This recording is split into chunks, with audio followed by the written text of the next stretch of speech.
Salut à toi, ici Mike de Digital BNB, j'espère que tu vas bien. Je voudrais aborder aujourd'hui un sujet un peu sensible mais essentiel. Ce sont les relations parfois un peu tendues entre les propriétaires et les conciergeries.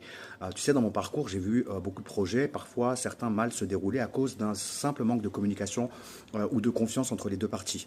Le propriétaire, lui, il veut être rassuré, il veut que son bien soit bien géré, rentable, avoir des bons avis, surtout être respecté. Et la conciergerie, elle veut de l'autonomie, définir les règles du jeu, ne pas se faire trop commander et surtout qu'on lui laisse faire son métier.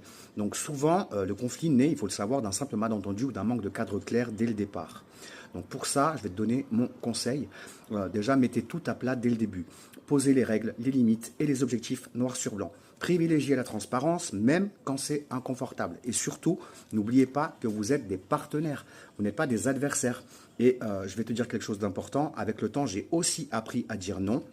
Quand je sens qu'un propriétaire est là pour contrôler, douter en permanence ou me mettre des bâtons dans les roues, je préfère clairement ne pas m'engager ou arrêter illico la collaboration.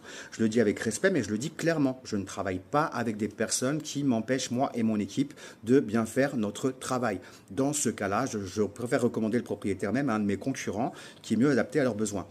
Parce qu'une conciergerie qui fait du bon travail, il faut le savoir, mais qui est structurée et réactive et pro, elle est aussi naturellement plus respectée par ses clients propriétaires. C'est d'ailleurs pour ça que chez Digital BNB, je forme et j'accompagne les conciergeries à devenir les meilleures en France et même à l'étranger, pour en faire des vrais professionnels au service d'autres professionnels.